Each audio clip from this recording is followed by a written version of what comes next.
Good evening, everyone. So, welcome to an enhancing session conducted by CA Sri Lanka for our dear students to enable you to face your interviews stronger, to be more confident. I believe you also had a session on CV writing. So, following that, we have today's session on how you can face interviews more successfully. And I hope you're also aware of the fact that we are conducting the careers fair soon. So, how are you going to learn how to breeze your way through with confidence at your interviews? I'm Buddhi Patiraja, Associate Director from Deloitte, and I'm going to share with you my experience as well as a lot of tips for you to be able to face your interviews more successfully. It's important, children, that you understand that an interview can be the start of a beautiful career. Unfortunately, it can also be the start or the beginning of your end if you don't face your interview successfully, because this task of facing the interview is where it will be decided if you're going to be selected for a certain role, a job, a training, or not. Right? So it's irrespective of what you say, what you do, regardless of the process that is going to be followed. One unsuccessful interview might be something that you regret for the rest of your life. Let's see how you should not let this happen. The interview is actually not the first step. It actually starts with you seeing an advert somewhere or being told and you applying for the job. So this application is also going to be screened in, right? So there will be certain criteria they will look at, and from that, they will select the first few, the top selected CVs. And then HR process of trying to figure out if your talents, your experience, and certain other criteria are met, if you also fit in to this company. And then there will be an assessment. Finally, your big day of the first interview. Sometimes you might have the interview and then subsequently you will have an assessment or an exam. But what really rolls forward is the key point that you make, the mark that you make at the interview. Something that most children, most students, or sometimes even adults don't understand is that you do have phone interviews or video interviews. And out of this virtual option, the video interview is usually the one that would be conducted via Zoom or Teams, where you would be informed, your time would be booked, and you will be told, okay, HR of ABC company and so will be interviewing you. But the other part of it, or the phone interview, is where sometimes HR or sometimes your future superior, could be a manager, could be a director, calls you directly, and there is a certain assessment done at this interview. So, ladies and gentlemen, girls and boys, it is important that from the time that you have sent in an email, or in the old-fashioned way, sent via registered post, or even hand-delivered a CV or a resume, whichever you call it, that you keep in mind that you're focused, that someone will reach out to you with regards to this job. Okay? So, now remember, Each and every call which comes to this particular mobile number that you have given must be answered with due care. Because sometimes that phone interview is what really screens you. And this is where sometimes, unfortunately, some very good candidates fail. In my capacity, in various roles, I also have been calling, and I have had various instances where I have been faced with incorrect number or very rude comments where I've been told, "පස්සේ ගන්නවද?" As blunt as that. They don't ask who I am. They don't ask from where I'm calling. Right? So obviously it's an unknown number. At least, children, you have to respect the fact that it's coming from somebody unknown to you. I mean, if it's your friend's phone number, if it's your mother, father, well, I'll reserve my comments, but at least when it's an unknown number, you have to respect that individual. No. And then once that call comes in, sometimes we identify ourselves, and then we would be saying, okay, I am Buddhi Patiraja, I'm calling from ABC Private Limited with regards to the CV we have received, or with regards to the application that we have received. But on the other side, you might be in a compromising position. You might actually be seated somewhere waiting for another interview. So you end up saying something like, "No, I have not applied," or "wrong number," or something like, "I don't know what you're talking about," sometimes in a very impolite way. Please don't do that. So first thing, make sure you are ready for these phone interviews. And even at that time, right, if you are not in a position to answer, of course, there might be a time you are in the bus or the train or at a public place. You might be at a class. So if you're unable to answer, if you are very eager to answer, thinking that it is from a prospective employer, you can always answer and say, "Hello, I'm sorry, and I am unable to continue this call, and I will call you back." You might not be even in a position to allow me to say who I am, but you just simply say, "Hello, I'm sorry, I cannot take your call. Can I call you back?" That is sufficient.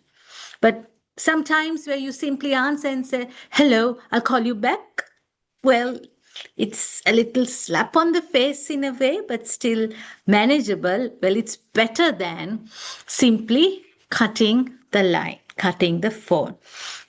Or you can answer and also say, "I'm sorry, I cannot speak now. May I call back?" Or, "Can I return the call?"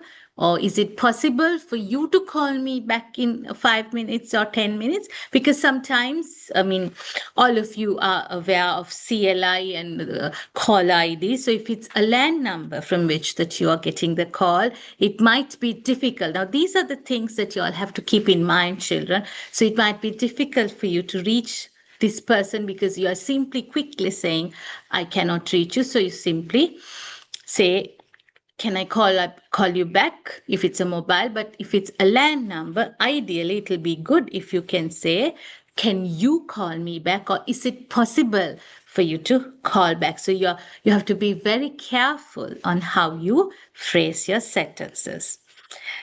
Second one, the video interview. Just like the phone interview, the video interview also, as you can see, we are also in a recorded setup. You don't see people walking past me. You don't see disturbances on this side. You don't hear background noises. You can hear me very clearly. You can see me very clearly, and you can focus on me. Same way, if it's going to be a video interview, ensure ideally you have a clear background, or else you can blur the background. Ensure there are no background noises, because remember, they have already booked your time and you are taking this interview. So you have to show you are serious, because if you don't show priority, right? If you don't show priority by giving the respect to who is interviewing you, it would be a minus point. I have had times where I've interviewed students and maybe employees when they were seated in cars. There have been times where people have joined the interviews in public places. They don't hear anything because they've plugged in and they think that everything is fine. It is not, right? So if you are already employed somewhere and if it's difficult for you, be open. Okay, so be open and say, well, office hours, it might be difficult, or you could say, okay, it might be difficult for me to join that time, and then take a short leave and go to a place where, there are enough and more places where you'd be able to face the interview calmly. And then comes the physical interviews. Remember, it could be a single person or there might be an interview panel. So usually if it's a phone interview where somebody calls, it's very rarely that in Sri Lanka people would actually call you and put you on speaker, right? It will just be a one-off interview, and even a video interview, mostly it would be a single person. But there could be a point where you are there and on this side you see a panel of a board of interviewers. All right, so before we move into the meat of what we are going to learn, if you have questions, I believe you can unmute yourself and speak. You can ask. Right. I think I don't need to stress this, but it's my duty as an adult to tell you. You have to remember, children, that your future depends on the outcome of the interview. Okay? So if you are not going to focus, if you are not going to give priority, who will give priority to you? And also, you have to do more than your best, because the company will only select the best for them. You have to be the best among so many stars. What do you see here? So if you look at this picture, do you feel that you are the lion? You mean the lion running behind a job that is the deer? Or do you think you are the deer trying to run away from somebody who's going to give you a bad interview? Which are you? You need to figure that out as well. Okay. When you're preparing for an interview, you have the psychological aspects. You have the physical attributes as well as the externalities. So, externalities are things that you cannot control. But, children, you have to be in control of the physical as well as the psychological aspects of facing an interview. Like I mentioned, so after a few steps, you have come to this juncture of an interview. That interview also has the pre-interview preparation requirements. First point. Now, this is something you would have actually done before you even sent your CV or the resume. What is this company? What is this organization? Is it an audit firm? Is it a finance company? Is it into buying and selling, export?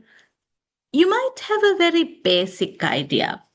If you come to one of the audit firms, EY, KPMG, Deloitte, fairly straightforward, you would understand what the tasks are.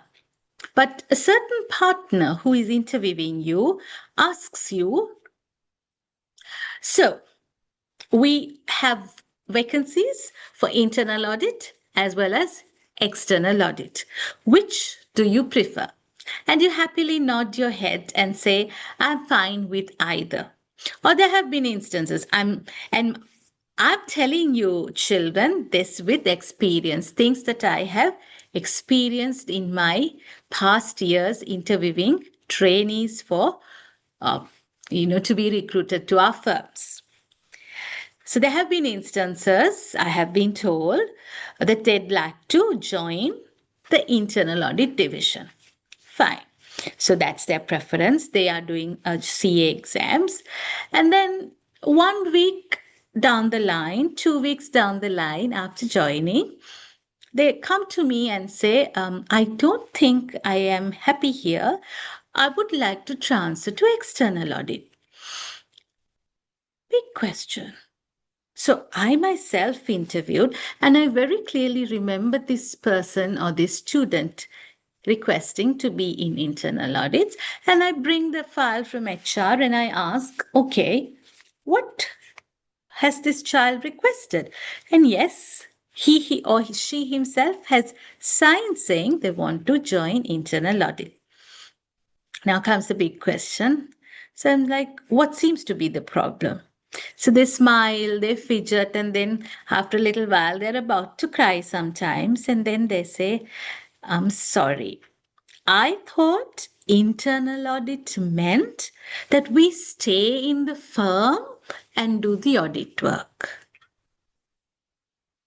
Big mistake, isn't it? So at that point, I think I've made a huge blunder by hiring that particular child because they are supposed to be doing CA exams but don't even know the difference between internal audits and external audits.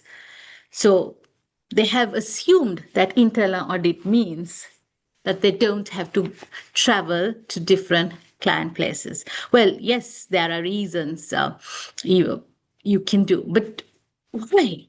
Where does this come from? Because you have not researched about the organization. You have not understood the way the company works. You have not understood about the culture of the organization. Okay. So sometimes in certain interviews, you might be asked if you'd like or if you're comfortable to do traveling outside Colombo, if you are comfortable to work with both genders, if you have any regards or would like to refrain from reporting to different people of the opposite gender.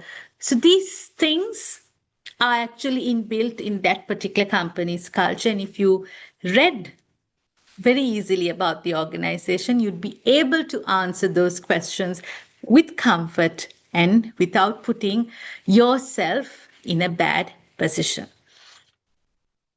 And then the job description. You have applied as an audit trainee, or actually, I think it's called audit associate. And if you join as an audit associate, and if you expect to be performing tasks of an audit manager, or if you say you'd like to do this, well, you have no experience. Again, you're not ready. You have not prepared well for this interview. It's almost similar to the previous example that I mentioned. And then there are these tricky questions where the person interviewing will ask questions about your behavior, as in, what would you do in such a situation? Or this star questions, as we call it, are actually aimed at trying to bring out the hidden skills in you, right? So you might be asked a question as how well can you work under pressure, right? So the situation is being under pressure. Task is will you be able to perform? And then your action, you should ideally give a positive feedback. And then your interviewer will understand the results. So, how you structure your answer to these star questions are very important. Because sometimes uh, you might find it convenient to say, I would like to keep my views silent, or I would like to refrain from commenting. Well, you are not on TV for a talk show of the president of Sri Lanka. You are here for an interview, and I don't think you have a right to refrain from answering.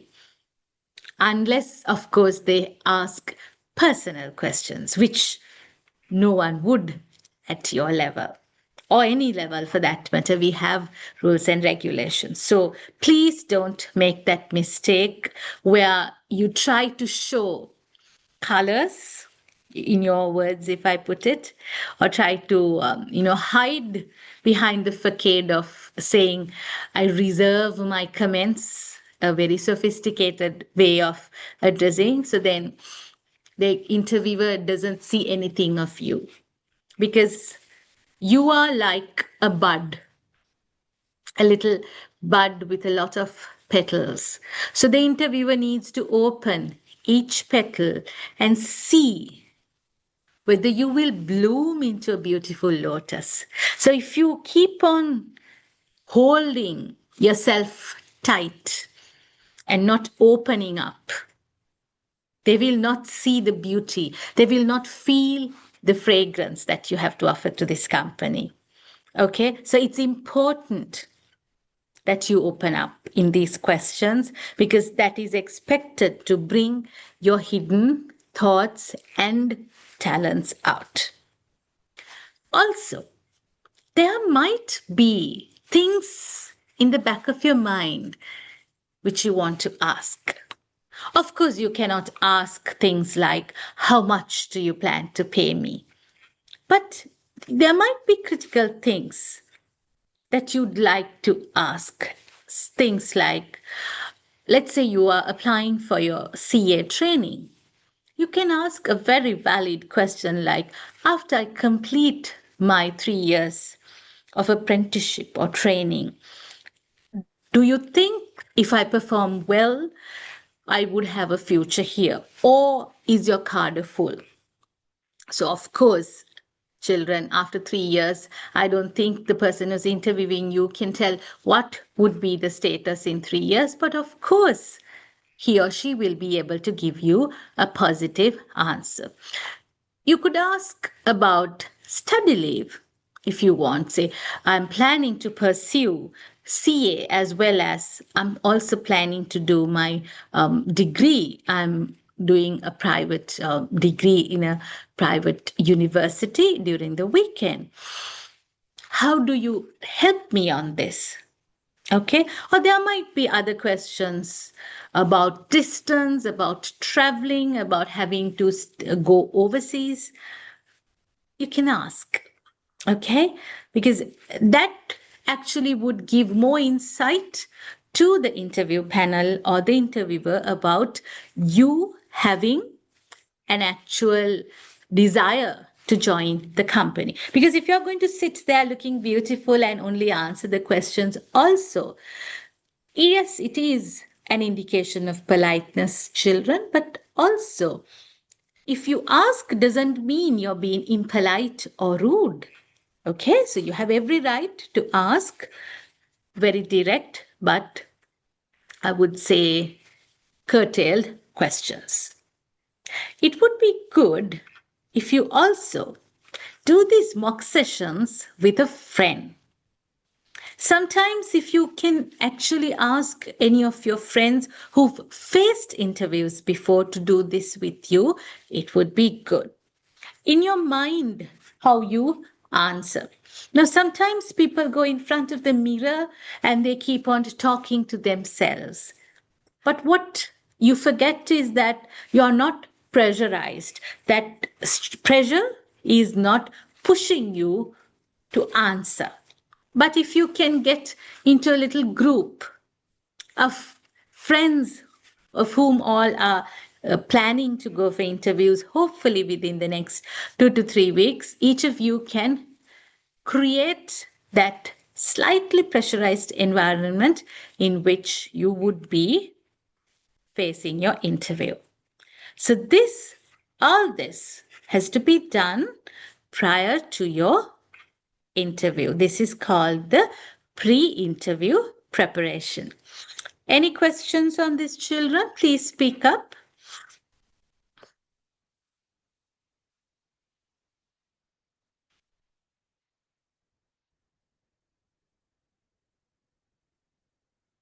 Okay.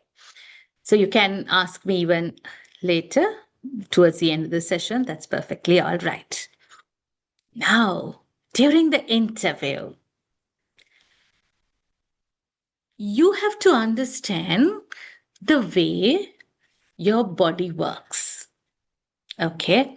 Now, CA told me to come to CA premises 1 hour early for your session today. I would say I was a little annoyed, but I did come early. Why? Because I know if I walk in here at 5:55, running upstairs, yes, in the lift, but still walking that little, I would be stressed. I'll be panting. And you'd see me breathing heavily. You'd see, stress on my face. There'll be perspiration, and I'll be forever wiping perspiration. Why? It's not just because it's warm outside, but it's because I'm so stressed. I have been late. My brain tells me you are late. So I get more worried. I get more scared. And then if I sit here in front of you, you will reflect the same idea. Your interviewer would see when you do the same thing. Okay? So never be punctual to the dot for an interview. Please go there at least 10 to 15 minutes early. Now, children, if you are a person who frequently watches these videos, you would have seen some of these videos by Dharman, or you have the localized versions of those as well, about how CEOs and general managers sort of dress up as beggars and cleaners, and they are lined up outside, and they're interviewing for key positions, and how they observe you while you are in the waiting room, observe how you walk into the interview, all those things. Well, no one would go to that extent for the type of positions you apply for, but some of it will apply to you as well. Unknown to you, you might be kept in a room for a long period, kept waiting where you are under surveillance just to see how you'll behave. The type of questions that you sort of share with each other, the type of language, the body posture that you use, right? So you might be scrutinized from the time that you enter. But that doesn't mean your employer is going to be worried about whether you come in a jeep, a trishaw, or a train. right? It's just the fact that you need to be 10 to 15 minutes early so that you are calm and relaxed and your mind will not run haywire. And remember, you have to respect this person who has selected your CV and is willing to give their employment or your training to you. When you are relaxed, you have the confidence to greet them with confidence. Otherwise, unknown to you, your hands would be most probably cold or it might be sweaty. And you'd be so busy trying to get over your lateness. So you just quickly shake hands and sit down even before you've been asked to sit. So don't let these very basic things ruin your interviews, right? So non-verbal, and then we move into the non-verbal communication. You have to look at your interviewer with strong eye contact because eyeball to eyeball contact shows that you are confident and you have nothing to hide. Just imagine how comfortable it would be if I'm looking and I'm teaching and I'm saying, okay, children, so when you go for an interview, you're not going to listen to me, isn't it? Because I'm speaking to the ceiling. I'm not bothered about you, isn't it? Same way. Don't look around. Don't look everywhere. Don't look to the side to see, oh my God, they have that accreditation. They have that. Oh, they have won cricket tournaments. They have won CA cricket matches. Well, you can look at that all later. But, or else, at the end of the interview, you can just simply say, I am impressed and openly look at them, but not while the interview is going on. I would say something here which you might need to really remember: grow up, right? Don't try to let your surrounding bother you. Focus on the interview. And like I said, the confidence with which you walk in, hold yourself up, give a firm handshake, right? Don't be scared to hold the hand and actually give the handshake because it gives you power, authority, and builds a good rapport. And if you notice how I'm sitting, and also if I can sit like this or like this, or like this, it gives you an atmosphere of clumsiness. It gives you a thought of somebody who's not able to give you the same power that you want to gain from me. Your posture, again, speaks about your confidence. Don't slouch. Don't hunch yourself because the minute you hunch, you will not be able to give that aura of power or authority. You might not be the owner of the company, children, but yes, you have your self to be proud of. Be proud of that, okay? Then you have to manage how you speak, your conversation. Keep it positive because they would ask certain psychological questions that are tricky and that might put you in an uncomfortable position. What if I ask you, when you have come for an interview with me, something like, I'm sorry, we've actually been very happy with the first few candidates we interviewed before you. So can we call you back after maybe 8 months in case some of them don't fit in? Oh my God, isn't that very sad? So depressing? Yes, but still have the confidence to say, of course, but you and I know it's not a real of course, but you can always say, of course, I have been applying to other firms as well or other companies. If I'm available, if I'm still unemployed, or if I've not signed up for CA training somewhere else, I would be more than happy to come. But sometimes, children, when such questions are asked, we see the true colors of who's sitting in front of us. I mean, they forget that they have come for an interview and they are going to be the employee and not the employer. And we hear rude comments, things like, no, I'm not interested then. Or, then I don't want. And they actually step up, get up, and walk off. Please control yourself. And it's important that you do not stutter. When you're asked a question like, how soon can you join?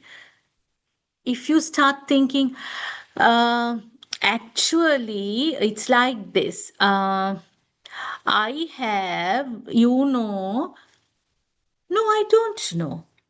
And exactly why I'm asking when you can join. So these are the questions, children, like I told you, pre-preparation, you should be ready with.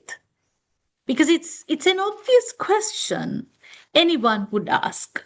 Another question, what are the exams that you have completed? If you start thinking, actually, no, that shows lack of preparation, which is not going to be tolerated. So during the interview, make sure you are confident and be calm.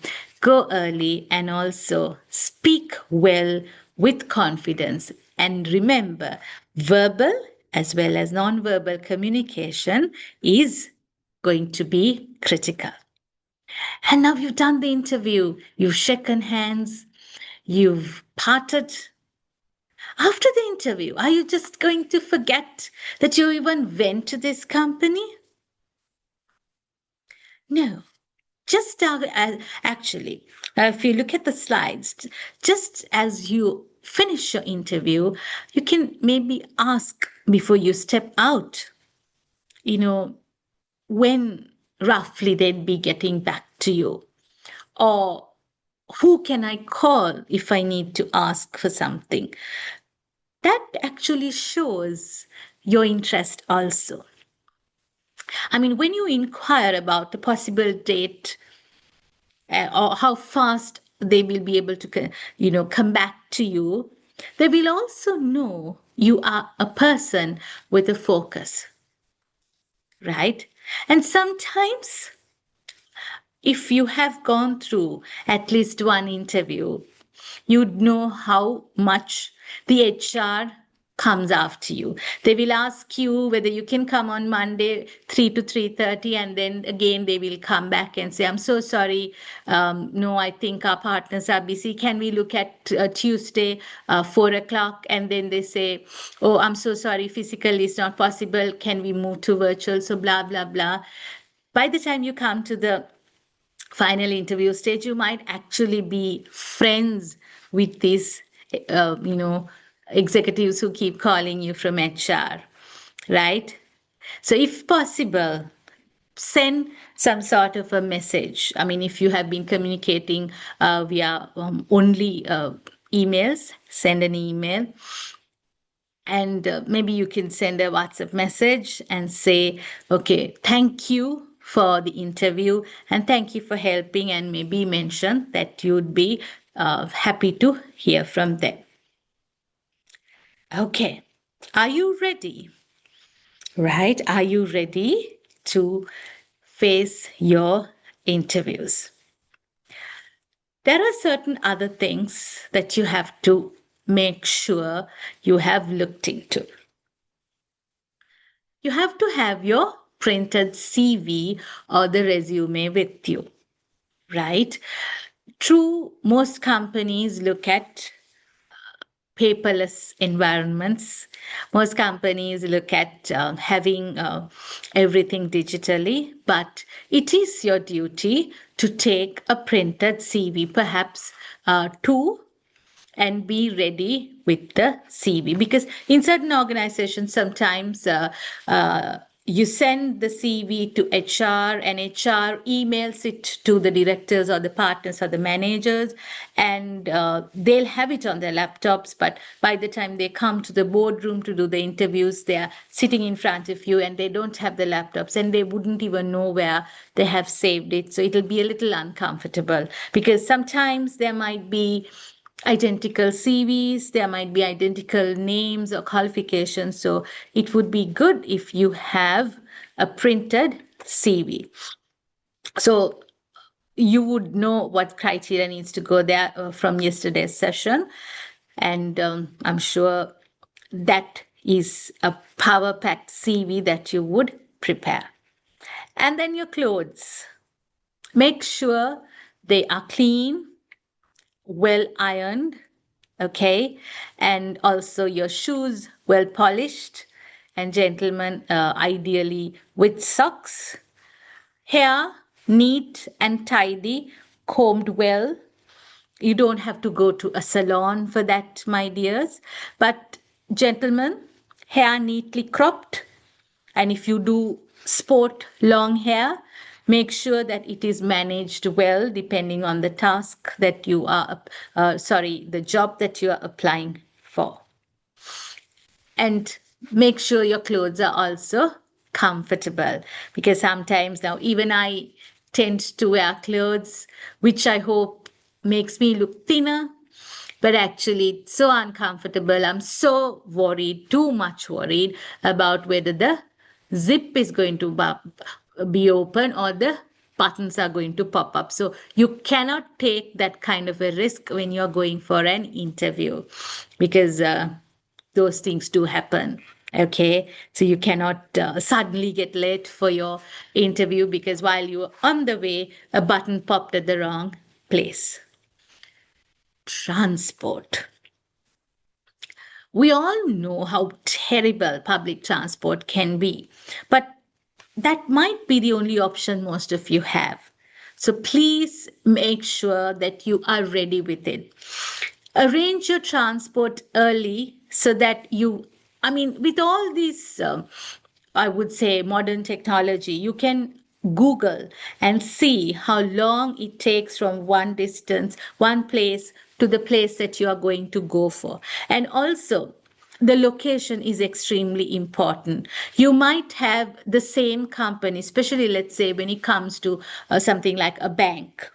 HR might not be at the head office itself. So you need to understand, you can't take it for granted sometimes that your interview will be at a certain location. I have had instances where my first interview was at the head office, my second interview was at a branch, simply because the person who was going to recruit me was from that particular branch. So the second time that I had to go, I had to ensure that I knew where the location was. A good 10, 20 years ago, children, people actually prepared their transport, or they actually worked on how to go to these interviews. They'd go on the previous day, try to figure out the bus routes, and make sure that they know how long it would take, which bus halts to get down, and all that. Well, most of you might not do this, but yes, it would be good if you are uncertain of where you are, rather than being 1 hour or even half an hour late for the interview. Because there might be cases, children, by the time you come, all the interviews, in case you're the last person, had been finished and you just simply lost your chance.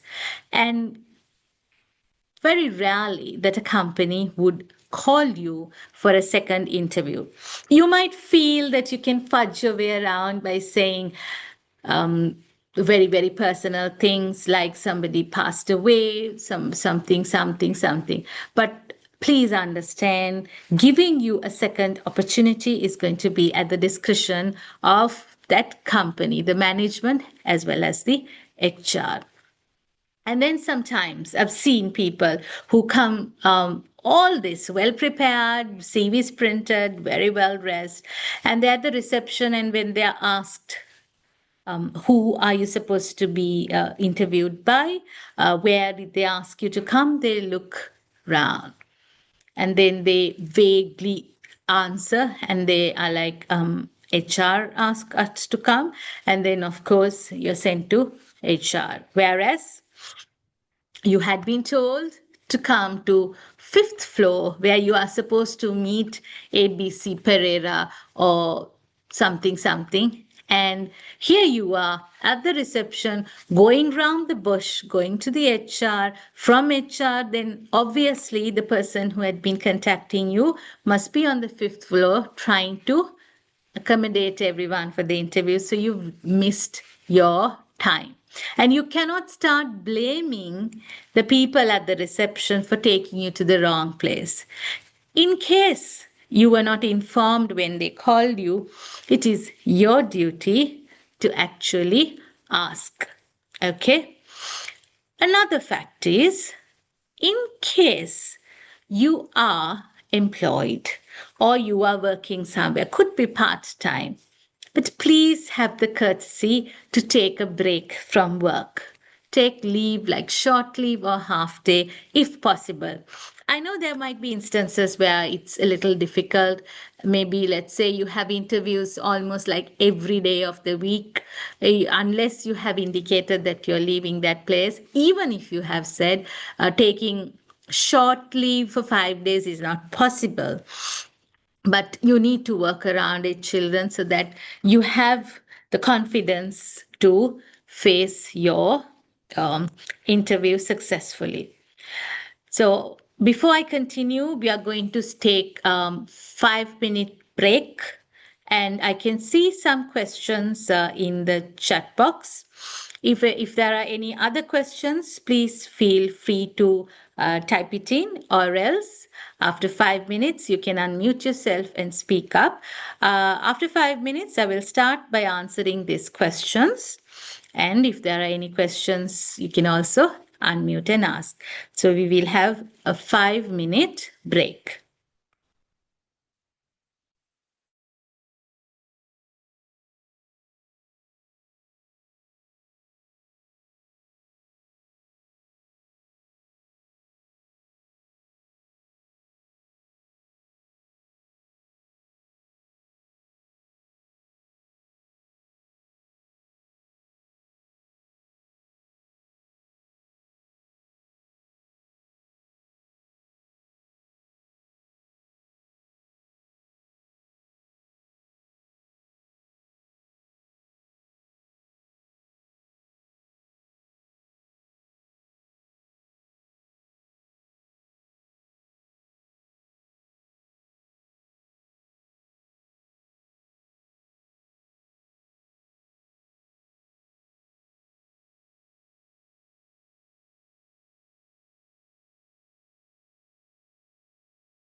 Okay, so we have the Q&A. I have, I think, a lot of questions here. Unfortunately, some of these very personalized questions I will not be able to answer, which you have asked about my company. So I'm sorry. So there is a question from Karuna. What are the things we need to say when they ask, tell me about yourself? Okay. So when these are things, Karuna, that actually you can prepare yourself with. You can definitely say your name and say your father's and your mother's profession, if possible, and say how many siblings you have, or you can say you are an only child. So, usually in Western countries, we refrain from talking about religion. Okay, we usually don't say what religion we are from. But in our country also, it's not a major thing, but you can say it's not going to be marked negatively. But of course, it would be important that you also mention from where you're coming. Like you could say, I was born in Badulla, but now residing in Navala because I'm going to the Colombo campus, something like that. But it's very, very important also that you take this little opportunity to highlight some key achievements about yourself.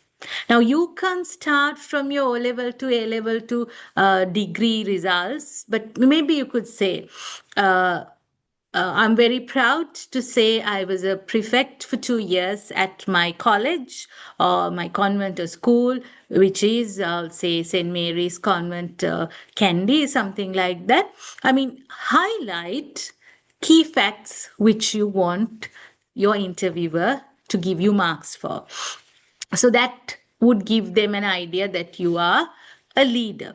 Or maybe you have done apprenticeship somewhere else, or you have done an internship when you were in university at some place. So highlight that. If by any chance you are one of those smarty kids who have completed your IT degree while doing your advanced level, highlight it. If you have won a prize at maybe strategic level, highlight facts which you feel will give you an advantage over and above the others. Because children, why this question is asked, I'll tell you now. I recently moved from another audit firm to Deloitte, and even at that, when I was applying for this post of director, this was a question that was asked, whatever level, because interviewer needs to know a little bit about yourself. So take that opportunity to capitalize on your strengths.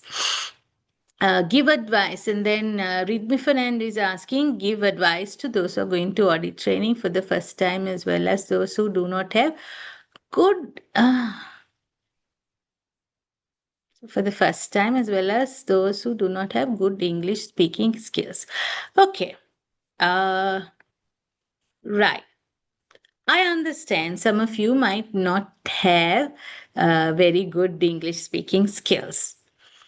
But children, now you obviously might have done your O levels as well as your A levels in Sinhala. And then CA, I believe you have the option to do in different languages and higher grades. But of course, you only have English. You have to work hard to be able to, answer confidently in English at an interview, even if you are going to be only an audit trainee. Especially, now I don't want to discriminate between different firms, but if you want to go to a firm which is called the best firm, or if you want to join a company which is called the best company, then well, remember, no discrimination, but they will also look for the best. So, speaking in English and handling your interview in English is important, but also don't forget that in case you feel uncomfortable, you have the privilege. I mean, in Sri Lanka, even when I've been sitting in interview panels, there have been several times when we see good talent, we say, "It's okay, Puta, why don't you answer in Sinhala?" Right? So there is a possibility, but of course, bottom line, there might be somebody who is able to speak in English and you'll lose the chance to that person. Okay, but it's not something that's going to make you fail, but it's something that you might need to work on. So, to improve yourself attending these interviews and speaking in English, what you can do is, of course, CA has the Gavel Club, right? And I believe it's one of the best Gavel clubs in the country. And I know for a fact because I was the president way back in 2013, 2016 or 15. I was the secretary, vice president and then president. And I know we have some of the very strong chartered accountants who are guiding in the Gavel Club. So that would be one option for you. And remember, for CA students, it's free of charge. I believe they meet every Wednesday, 5:30 to 7:30. So you'll have to physically come here. Or else your universities might have Gavel Clubs. You can speak there. And if you want, you can ask them to guide you. They would do that. And another thing for you to be able to polish on your speaking skills is to do interviews among yourselves. So little by little, you might start improving yourself. Break down.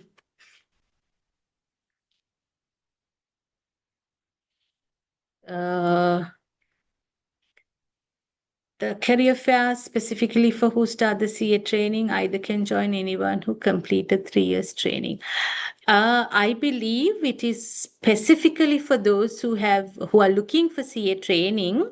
I'm sorry, I cannot answer that particular question, but I believe it is open to the others as well. You might need to speak to CA on that. Yes. Now, Oshani. Oshani, now, I believe if you're going to non-audit sector, you would be given okay. If you're going for CA training, it would be called an allowance. So if you're going for training, if you're going to ask how much will be my salary, is not going to be proper or respectful. But yes, if you're going for a salary job, you could ask. But let's word it in a nice way and say, is it possible for you to disclose the range or the salary scale that you all are hoping to give this particular post? Because since I've been on the other side, or rather on the interview panel, we understand because usually children, you might not know, for any designation, there is a scale. It might be, say, 50,000 to 85. So if you are the best, we would give you 75 or maybe 80. But sometimes you might ask for something like, let's say our scale is 65 to 80 and you're asking for 90, we might actually need to go back. So interviewer might not be able to answer your questions directly, children, but of course you can ask. You have every right to ask, and they might actually give you a scale, like a parameter, but not the exact scale. And also please remember that is only indicative, and it might not be what you really have to start negotiating. Right, Aisha, how do you recommend handling a technical lag or internet disruption during a high stakes interview without losing composure? Right balance between appearing confident and remain humble as a new intern. Well, it's like this. First, you would, okay, if I was doing this session for maybe older students or others, I would have actually touched on, just like I talked about transport, I would have actually talked about you setting up your internet and all that. But I didn't, because y'all are the tech savvy generation. Well, Aisha, it's like this. Ideally, when I do that, if I'm at home and I have to attend work from home, I do have a router as well as I have a dongle. And mind you, these are from two connections. I have one from Dialog, one from Mobitel. And sometimes, just in case, I ensure that I'm able to also have my hotspot. I have capacity for hotspot also. So we try not to avoid any technical issues based on connectivity.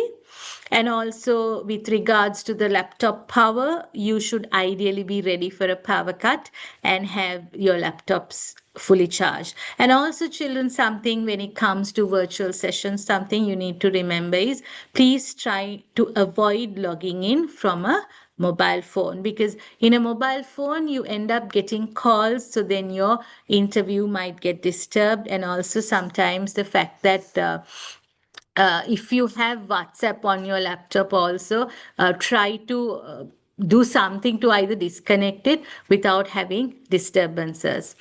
How do you be confident? Well, breathe. Breathe in and breathe out thrice and try to be confident and be ready for all this, Aisha. Like I said, if you are using a router, you know when the power cut comes, it will go off. So have your dongle also plugged in, because I'm not a technical expert, but I know even if you have the dongle plugged in as well as a router, the computer will not be using data from both at the same time. It will only pick whatever is the strongest. So if one of it fails, the backing is there from the other. And to remain humble, yes, that's a very sweet question, and that's something that we really need. If you feel you've switched on your camera and you're having technical issues, in an online interview, ideally, why we try to have your cameras on is simply because we want to ensure that we are looking at the same person, because we would be asking some technical questions. So in that case, we have to have you answer it and not your friend. So because of that, as well as the rapport children. So, but if you feel due to various reasons you are losing connectivity, because see children, some of you might actually be from out of Colombo. And there are times that we have bad weather in the country. So at those times, you can be humble, yes, and say, I'm sorry, we are having thunderstorms in our area. If it's really bad, I would suggest that you actually sort of try to speak to HR and reschedule before logging in to that kind of a question. I know you wouldn't want to do that, but that's what you must do. So be humble and apologize for all these technical issues. Beyond the standard thank you email, what is the most memorable way a candidate has followed up after a virtual interview?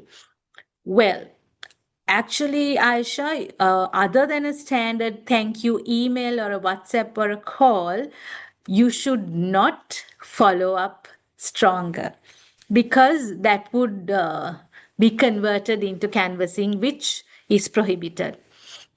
So you should not do that. So it's simply a sweet way of saying thank you. That's all. So don't go beyond that and try to add that person to your Facebook or your Instagram or something and try to have connectivity. No, that would be that would transpire as canvassing, and that is completely prohibited.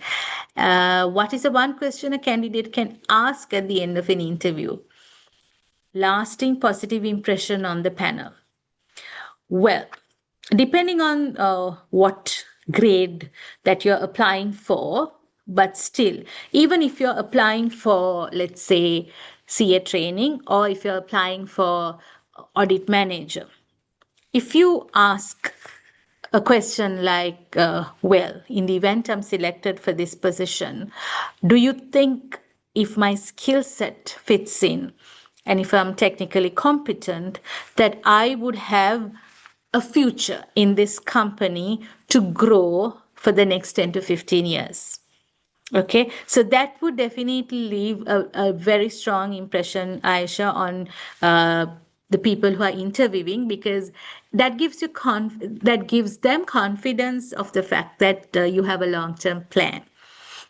So when you have a long-term plan, obviously they'll be happy to take you. And also the fact that you are planning well about yourself means that you'd obviously want to give the best to the company to ensure that they also give back to you. I mean, give and take. It has to be a win-win. Okay. Shiny Fernando. During an interview, if I don't fully understand a question because of a language barrier, or if I get stuck in the English phrasing, what is the best way to handle that without losing my confidence? Well, you have perfect English to ask me this question, my dear, so I really don't know. Unless you obviously put this to ChatGPT and got it and copied here, I really don't see how you would have issues. But let me answer that question. If you don't answer a question, okay, not just a language barrier, but for some reason, maybe because you didn't hear it properly, you can always ask them. But please remember, the correct way to ask somebody to repeat is to say, I beg your pardon. So, I beg your pardon means, I'm sorry, I didn't hear. In a very, I would say, proper English manner. Usually in Sri Lanka, we say, I'm sorry, right? For me, if somebody says, I'm sorry, I end up looking under the table to see, oh my God, did he or she accidentally hit my foot, or did I hit the foot? Because that's the only thing that I can think of, right? Because saying I'm sorry doesn't equal I beg your pardon in the correct English. So please say I beg your pardon, and then they will repeat the question or most probably rephrase the question. But due to language barrier, if you didn't understand, you could always say, without switching to Sinhala instantly, something like, I'm sorry, I didn't quite follow the question. Is it possible to rephrase it? Not repeat, because repeat means to say the same thing. So no point because you didn't understand, but to rephrase. So they might use a little bit of simpler English and ask it again. So that would be one way of tackling it. Or else, of course, you could switch to Sinhala and say, I'm sorry, මට එක තේරුනේ නෑ. Sinhalen කියන්න පුළුවන්ද? But sometimes children, you have to be a little mindful in case the person who's interviewing you, in case that person is not a person who's fluent in Sinhala, it might become a little uncomfortable, because then he or she would start trying to find somebody to help them with the language, right? But still, rather than losing your opportunity at the job, yeah, you might as well ask them to speak in Sinhala. What is the next question? There are so many questions.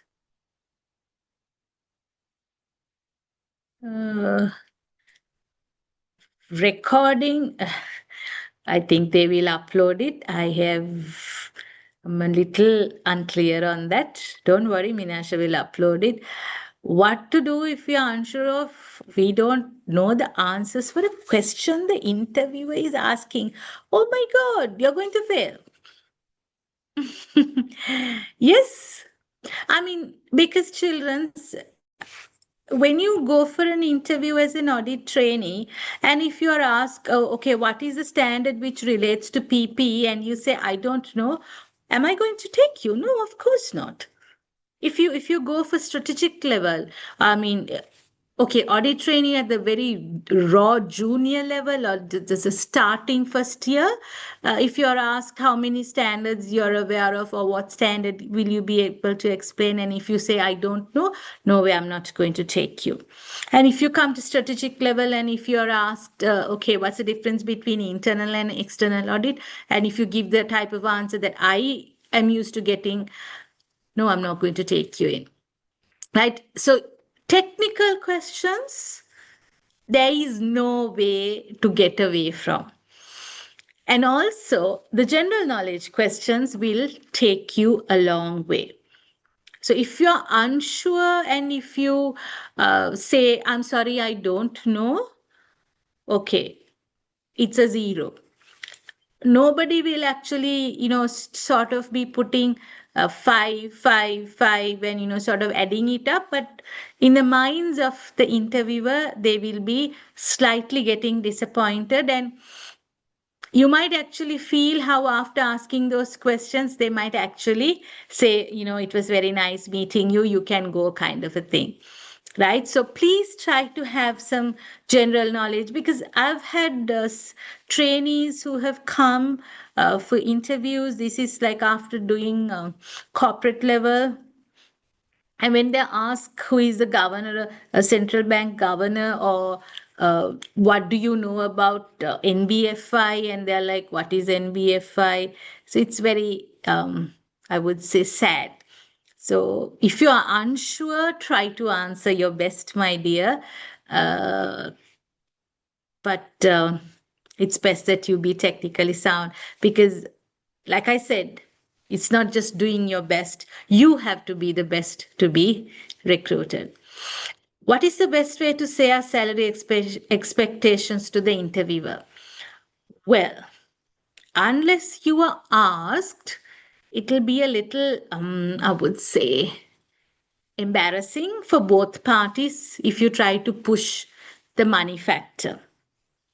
And also, if you try to put the money factor out before the interviewer, the employer brings it up, children, it might give the impression that you are only after a salary. Because in this day and age, we are not taking you in like a robo to do the work and go home.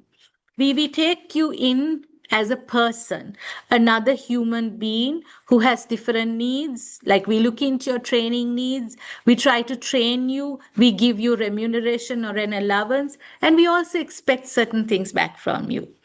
So if you seem to be so pushy about the salary, I would think twice about taking you in. No offense, but it's something that might need to wait until you are being approached. Because, like I said, it might be something that might not be something they're not able to disclose to you. Okay, at the first interview. How can we watch previous CV writing webinar recording? Please ask CA, my dear. I think it has been uploaded. So you can watch, that is yesterday's recording, I think. What does the interviewer expect when they ask us to introduce ourselves? Already answered. If they ask about expected salary, how should we answer? If they ask about expected salary, okay. Again, if you're going for CA training as a trainee, best answer would be that you'd expect the minimum given by CA for the particular grade and allowance to be paid, which obviously is going to be paid. So that would be an ideal answer. But if it's a salary, please do give an indication and add that it is negotiable, right? Because ideally, you should, you should not be so rigid and say, okay, I expect 50,000. Because, children, sometimes at the interview, even I have, I would say, done this, and I'm not the only person who would do it. We might put a ballpark figure to you and say, okay, so you say 50,000, are you willing to come for 40? So I'm trying to bring it down. But actually, our scale is 50 to 75. So in my mind, the back of my mind, I'm thinking, okay, he's asking for 50, we can easily pay 50 because he's asking lesser than what even our scale is. So obviously we can pay more than what he was, but to see how flexible you are or how much you want to join us, I might ask.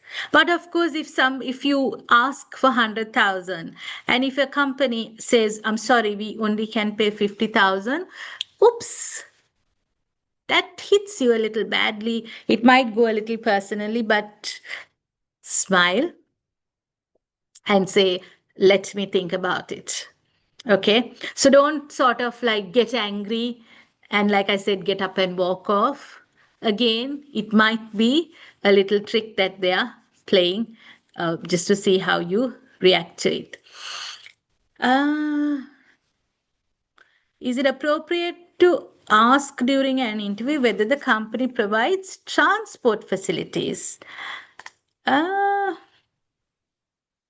it depends, Shiny, because give some advice on how to ask that in a professional manner.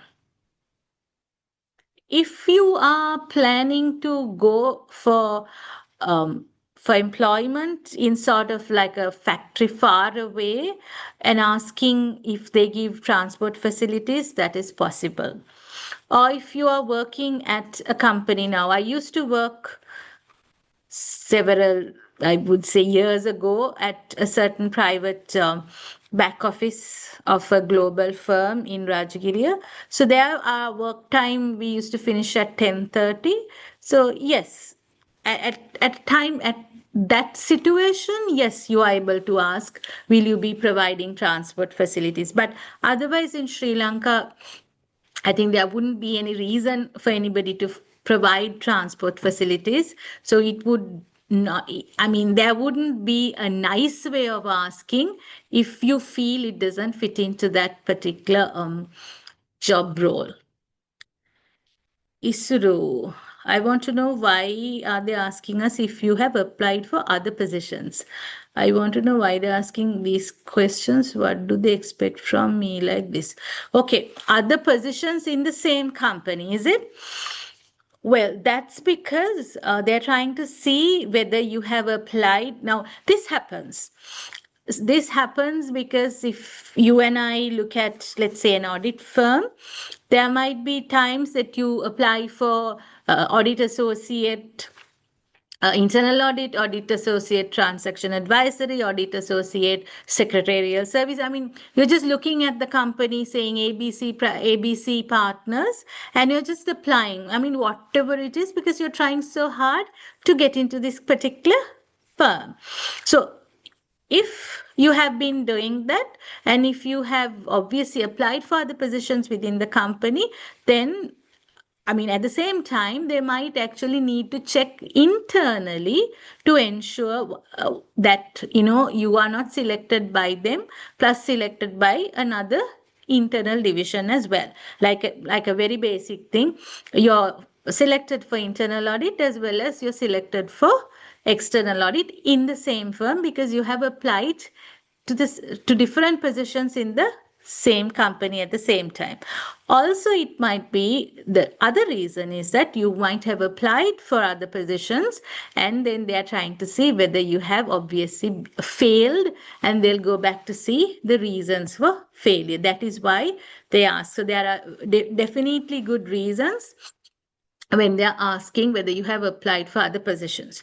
But now the question is not clear, Isuru, but if it could be they're asking whether you have applied to other companies for other positions. If that is the case, yes, it's because they're trying to see whether you are only focusing on their company or whether you're just simply seeking employment. And I remember there was a young girl who came for one of our interviews in a previous company where I worked for. And yes, we kind of asked the same question, and our head of HR was also with us. And we were told that she had faced the same position and over a couple of months had been sort of applying, but at one point she had I think faced 3 interviews and gone to the final interview with the partner, but unfortunately failed. So like that, so this was like the third time she had applied, third or fourth, and there I was interviewing. And maybe because I'm a female, or maybe because I've so much years of experience, I recruited this person simply because, of course, the talent was there, and there were also weaknesses which I understood. Perhaps for those reasons for which that person failed. But of course, I realize that this person has some sort of loyalty to our company, so which would obviously be a very, very important factor in the long run. So sometimes you have to be lucky enough to be able to answer that question and get bonus points. What do you think of going to a non-audit company? Will I be able to cover all 3 years articleship? I'm sorry, who is this? Yusuf, this is not the forum for me to answer such questions. It doesn't fit into the scope of work that I am hired for. When they ask about my salary expectations, is it okay to provide a range? Yes, a range, please. In the non-audit sector, I have only about 6 months of experience. Yes, a range, as I explained earlier. As a beginner, where should I start, at the top tier firm or mid-tier firm? Again, those questions don't fall into the scope of interview skills, my dear. Explain how girls get ready expecting, especially when it comes to clothes. Yes, that section is there. Adisha, sorry, I think Adisha. At least 1 year experience to apply for a reputed audit firm. Okay, some of these questions, children, I need to skip because it doesn't fall into my purview. I'm very sorry, don't misunderstand.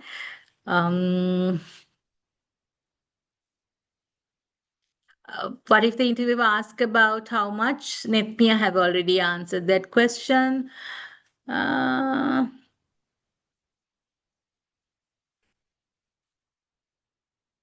Pasindu, I will skip your question.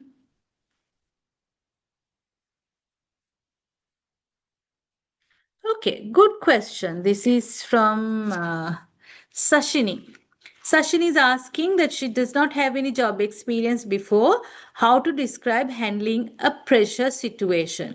My dear, pressure doesn't come only when you start work. Now, I have my little girl who's starting school and she's only in grade 2, and I can see pressure.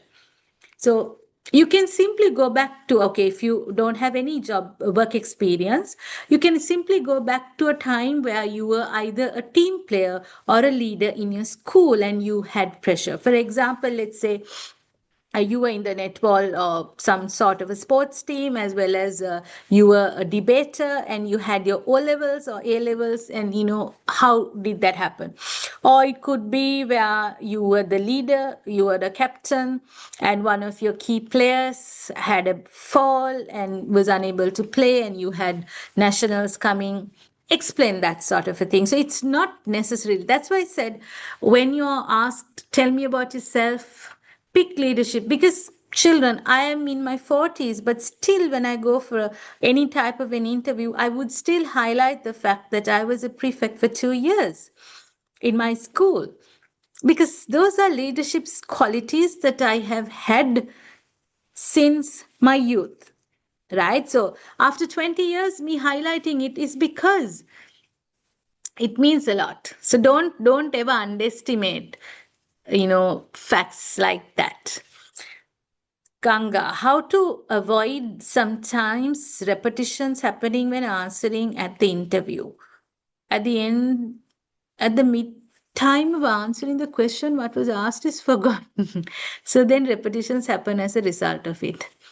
Well, Ganga, that's why I say you have to be calm and relaxed, and also you have to, okay, basically it's with you. You have to be able to try and answer and give a focused answer. So you not giving a proper answer is also a reason why your employer would feel you do not have the mental capacity to even focus on an answer. So would it be proper for them to take you? So don't let that happen. And I'm sure that happens because you would have been nervous, you would have been rushed, you would have been running late, something would have triggered for you to be that nervous. Otherwise, I'm sure you can handle it. Don't worry, be confident of yourself.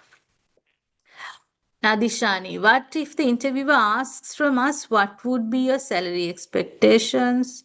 Answered, what kind of questions that we will answer in the interview? Okay, I can. So, Azaz, of course, if you look at very basic audit associate level, the first question or any interview, it would be to tell about yourself. And then after that, there would be a question like, there would be general knowledge questions, and there would obviously be a few technical questions. And the questions would most probably flow from what you say, right? So sometimes, if you say you've been in the school cricket team, they might ask, okay, what did you play? Like, okay, let me ask something that I understand. They might ask you something. Let's say you said you were in the debating team. Then they might ask, were you the first speaker, second speaker, or the last speaker? So then when you say you have always been the last speaker, then they will ask, okay, how did you handle? So all these questions, Aziz, are expected to put you at ease by making you talk of something that you're comfortable. So then automatically you will relax. Sometimes in interviews, people are asked about their hobbies, and you all give very, I would say, silly answers, and where you'd be like, I don't have time for a hobby. Okay, so then the employer or prospective employer has zero way of helping you to be comfortable. And finally, of course, the I would say practical questions would be asked, like where you live, and if you live outstation, are you planning to board yourself here? Or sometimes they might explain to you that you will only be paid an allowance, whether your family is able to finance you, things like that. They might ask you about your expectations for foreign employment, or whether you're planning to leave the country in 5-7 years. So those would be a few very basic questions that they would ask you. Mm, complete my university internship CA training together. I think these will be handled.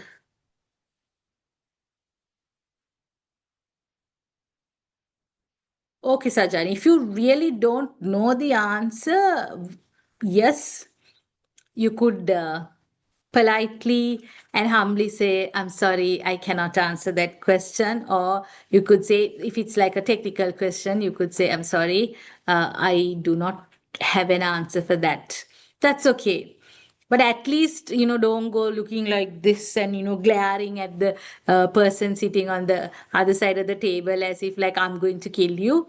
No, just simply just let go. Because sometimes there might be questions that are asked by them, which they know are things that are difficult, but so the smart ones will be able to answer, and they know the average one will not be able to answer. So automatically we will fall into the not so smart category. But uh, see, these questions are expected to grade you, right? So you're not going to lose the job perhaps, but it would be better, at least they know you can communicate if you say, I'm sorry, I don't have the answer. Mm, uh, bring a notebook and note down the questions what asked. No, you cannot take a notebook. You cannot write down questions and get prepared. I'm so sorry, Puta. That's not possible. Will non it also will non it's also come for career fair? As far as I know, yes. Let's have Minasha answer that, okay? Uh, what added value bring to this organization? Why we should take you to the organization? Well, Leo, so then you would need to explain and try to be very practical, children. As in, why should we take you in? Right? Don't show the sky and the moon and the stars and say, you're the best. But try to say something which is actually genuine, because remember, sometime later after being recruited, these facts might be noted in your application form and you might be penalized for them. Right? So don't try to sort of say the best answer by practicing some sort of a structured answer and saying that, and to see you really didn't mean a word of it. Right? But Leo, how you can answer that is where you could say, I have always been an honest student when I was in school. I have been a good leader because I was the vice captain of the cricket team, cricket, whatever you call it, and I've been in the choir or blah, blah, blah. And say, and I've been able to do my AAT exams or CIMA, whatever, while doing my advanced level. So I feel I can handle multiple tasks at the same time. So I feel that I would be able to bring in the same strengths that I have with me to help the organization move uh, to the next level, right? Uh, what else? What should I do if the interviewer asks a theoretical question which is which you don't know what to do, Nazmi? So you will have to try your best to answer, but if you don't know, not good. Mm, clothes.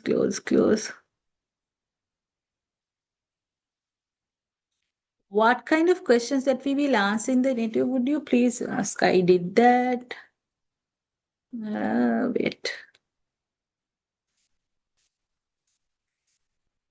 I think I missed some. Should we disclose our current package? Ideally, yes, because at some point, if you are recruited, you would be asked to provide your salary slip. So it's better if you can give the, I would say, correct answer. I have asked from government sector to private sector. Faced few interviews, but now qualified. Did give me advice. Well, I am giving advice. I hope you are listening, Damita or Damita.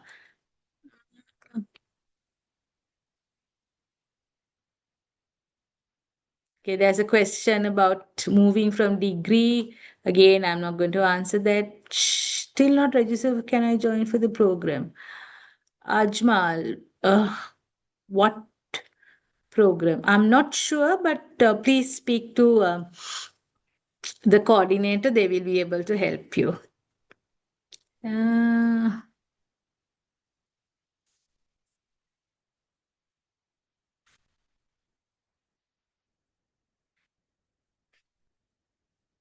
expect salary rather than earn. Well, you have an allowance in audit firms, as far as I know.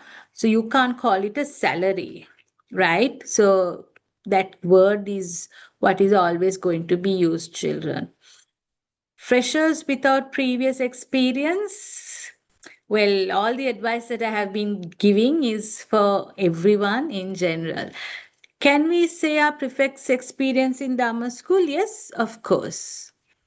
What are plans that is apart from the employment and degree? Yes, please be honest and do share your thoughts. Like you'd like to join a Toastmasters club, you'd like to uh, do some other professional exams. Yes, please do speak. And also, please be a little mindful if you're planning to migrate in like 5 or 8 years. You have to be very tactical in how you put that also.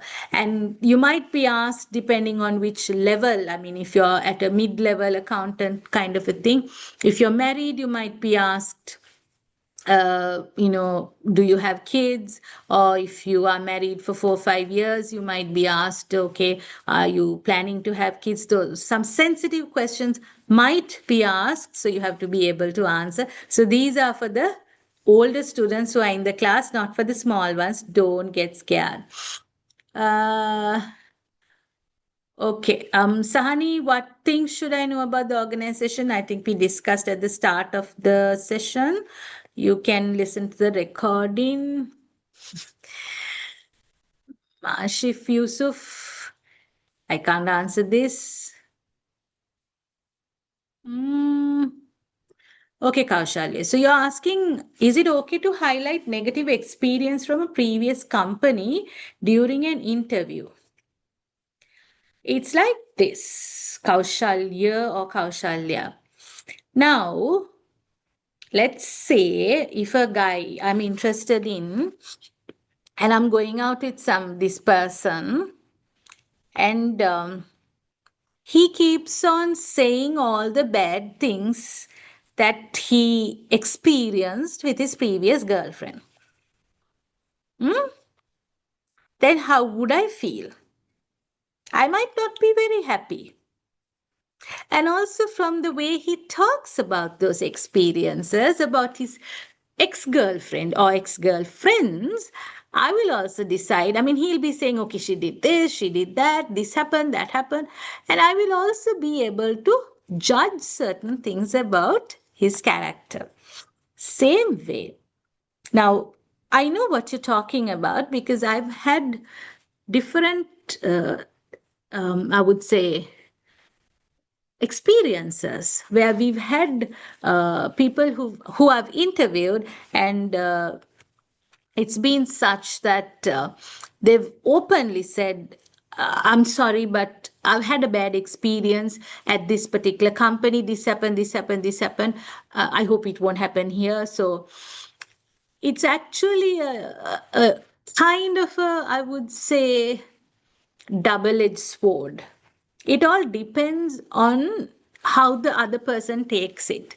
Why I say it's like a double-edged sword is, let's say you are coming to us, an audit firm, and you're saying something bad. Now, especially take my case.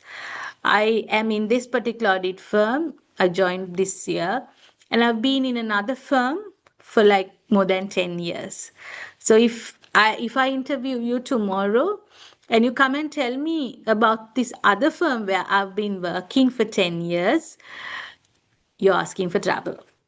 Same way, if you go and tell bad about one company at an interview and say, okay, it was like this, blah, blah, blah, and the person who's interviewing you might have been in that previous company, might have personal connections, and of course, all of these people would have professional connections, my dear. So if you really had a bad experience, if you want to highlight it, like if you feel that you want to highlight it in such a way that you don't want it to repeat, maybe you could say it in a very subtle way once the first interview is over. Okay, don't try to bring it up at the first one. It might be a little too sensitive, and it all depends on how it is. But yes, do bring it up so that the other company won't do the same mistake. Okay. Mm, I believe I've answered most of the questions. Uh, so let us go back to our session. Okay.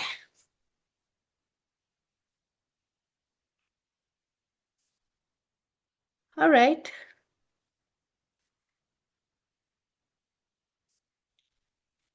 Where were we? Right. So these are the tips for a successful interview. So I mentioned be punctual or early. Know about the interviewer if possible. Now, even though I'm teaching you today, I would like to highlight this with a lot of respect because once I had to face an interview with a past president of this esteemed institute, where unfortunately, way back then, I didn't know he was a past president. And certain things I think I would have said differently if I knew so. So don't let things like that happen. And sometimes children, you might be interviewed by somebody like at a partner level. Sometimes you might be interviewed like a manager. So you have to be very careful about how you address them, the respect that you show them. Because I know a lot of companies have this first name policy. So you would simply call me Buddhi and not madam or doctor or Mrs. or whatever. Right. So well, those companies are used to it, but please try to see whether every company has the first name policy. Like I said, have some questions of your own prepared in advance if you want to ask, like some of you highlighted about your allowances.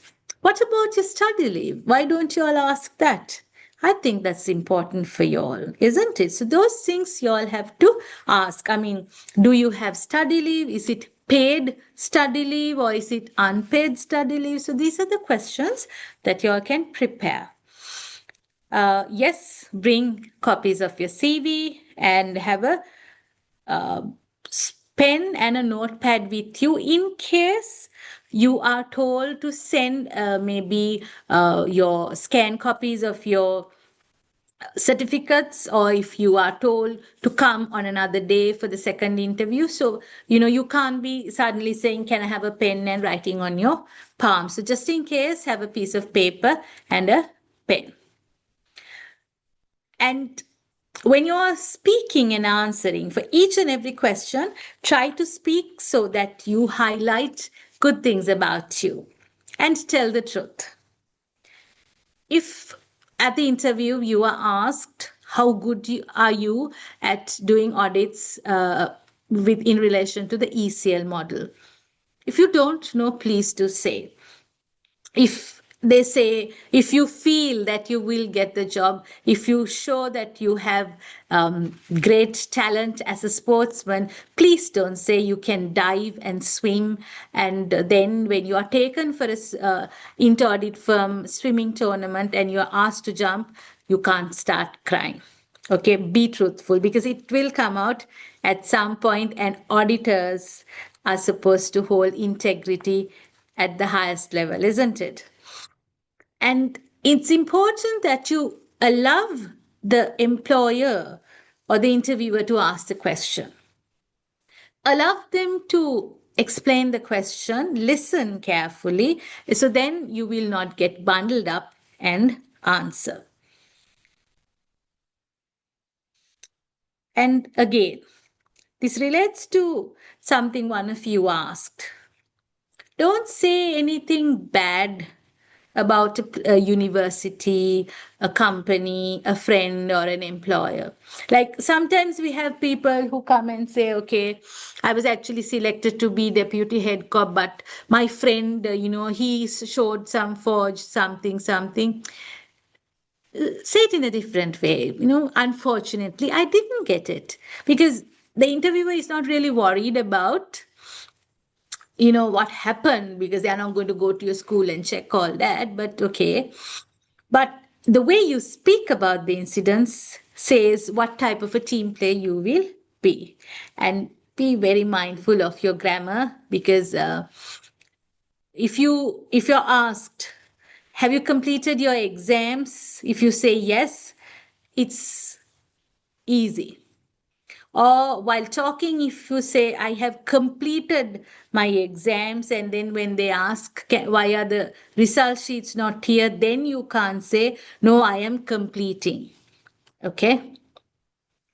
And sometimes personal questions, ideally, you cannot simply say you cannot answer. Or very basic things like, what does your father do? What is your mother's job? Now, let's be open, children. Some of your parents, or rather, some of your moms, would be housewives. Well, your employer is not really worried about it. So, if your mother is a housewife, fine. Your father? Your father might be a farmer.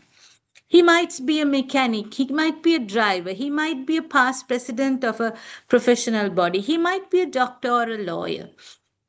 It's okay.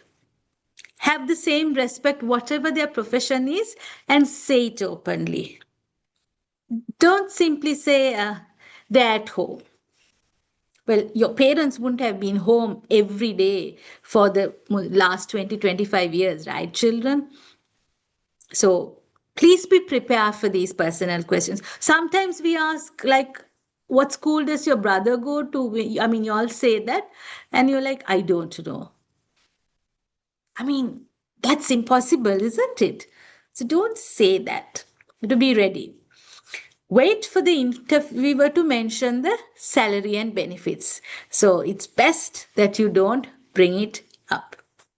And also, right after the interview, don't sort of step up or get up and say, when can I join? Uh, End the interview on a positive note, enthusiastic phrase where you say, thank you for the opportunity. It was nice meeting you, even though you might have felt it was a terrible interview because, okay, it was terrible for you, but it would have been terrible for everyone. You might have terrible, interviews. And please remember to thank for the opportunity to be interviewed. So, the only way that you can be confident is to be comfortable in what you don't have. So, I think this will answer the question that somebody asked, what if I can't answer in English? So, you know that, my dear. This answers the question of the person who asked, what if I can't answer the technical questions? This answers it. Know that you don't know some of these things. Be ready for it so it won't be a surprise. Because it's your personal outlook. You can be old, and still, if you look in the mirror and you see yourself as a young, growing, budding person, it's that mindset that will take you forward.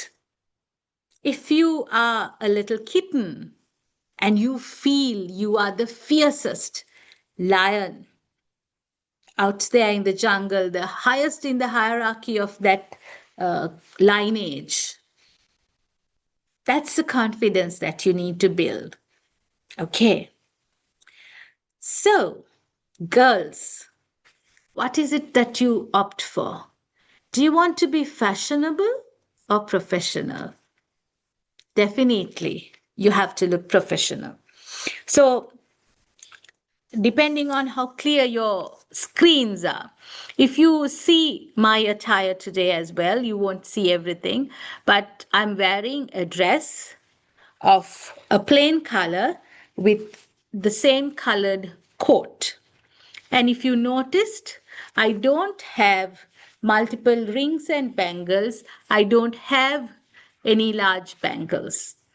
Neither am I wearing makeup as if I'm going for a wedding.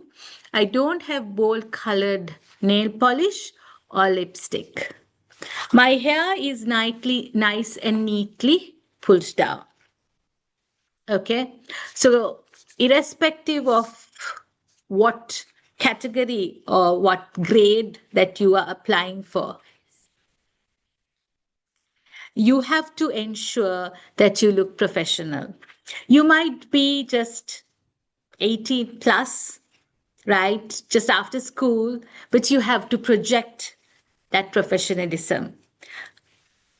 You might have this question of your parents can, sort of afford only one suit. Perfectly all right. You can wear the same suit for all 3 or 4 interviews. We are not going to mark you for your attire in that sense. But yes, we will mark you down if you wear skirts which are extremely short, clothes which are too loud, as in very loud colors, loud designs, clothes which are too casual. So when it comes to boys as well, we don't recommend sneakers. We definitely don't allow denims. Please wear a suit, ideally in two-tone, where the shirt is a different color, but the blazer and the trousers are the same color. But of course, now sometimes 3 colors are also allowed, with or without a tie. And as you can see here, trousers also, ideally, if you're wearing trousers, needs to be up to the ankle. Shoes, usually covered shoes are recommended for girls. Boys, I think it goes without saying, you only can wear covered shoes, but with socks. Make your jewelry also look a little professional. Boys, girls, everyone. Okay. Remember to switch off your mobile phone. I mean, did you hear my table go brrr at any point? Everybody gets scared all of a sudden and we lose focus, and it's a lack of respect. So remember not to put on vibrate, not to, okay, you can put on silent, complete silent with no vibration. And also, in case for some reason there you start sneezing, or you suddenly start getting a runny nose because you're sitting opposite like a large AC, please make sure you have your tissues or your hanky ready. I mean, these are little things of value to you, and sit decently. Sometimes I've had instances, because certain cases, children, you might have the MD like sitting here and you are sitting on the opposite side and you have a manager next to you. So, that manager gets squeezed to the window or the wall so badly because you are sitting in a very awkward position. Don't let that happen. And also, I think this is something I always remember. You have to take your spectacles if you use spectacles and you need to see properly, because in case you are given some article and said, okay, read this, or if you are shown something and asked, okay, can you tell me about this? You cannot say, I'm sorry, I cannot see. Don't answer messages or have the phone on the table and start muting calls. That is indecent. And also, like I said, going back to where we started, you're going late, you're nervous, you can't be doing this, and doing this. Very, very impolite, and you feel, oh my God, this kid is dirty. Don't let that happen. Okay. And shuffling your feet and making funny noises. And sometimes some people, as you come and sit down, you sort of like take your feet out of your shoes. Don't do that. And then the worst part is sometimes, you start scratching yourself at different places. It can be the head. I mean, it's not like one small thing. It's like all of a sudden, you keep bending and scratching your feet or your toes. Well, try to avoid those. I mean, it's highly unlikely you would have been bitten by so many mosquitoes while you were waiting in the waiting room, isn't it? Okay. So, do you remember I asked you whether you are the gazelle or the deer, or whether you are a lion? Hmm? I asked you this question at the start. Well, if you look at this phrase, this is your challenge when you face your interviews. Because in Africa, every morning a gazelle wakes up, and that gazelle or the deer knows they must run faster than the fastest lion to survive. Okay? Because the fastest lion will come and pounce on them, kill them, and eat them. So if you want to survive, you have to run faster than the fastest lion. If you are a lion, then you have to know you must outrun the slowest gazelle or the deer, or you will have no food and ultimately you will die. So each of you will have different challenges when you go for the interview. But when the sun comes up tomorrow, or when the sun comes up when you have to face the interview, children, you'd all better be running with confidence for that interview. So you will have, I will share the link now. You have a feedback form, and you have to give feedback about what you think about my work. Where is that now?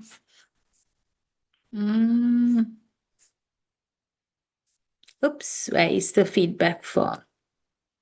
There has to be a link. Okay, so we will share the link.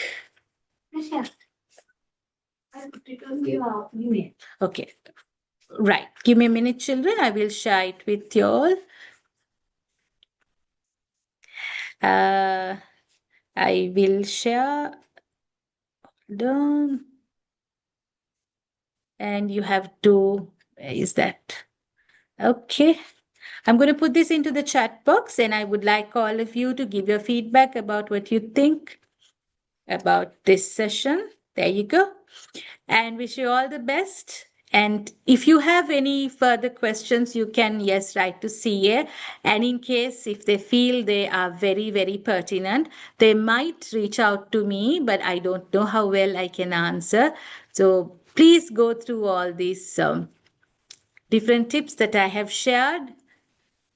Make sure that you'll go early. Take that power with you, because you hold the future in your hands. Not your teachers, not the gods, not your parents. The future is in your hands, children.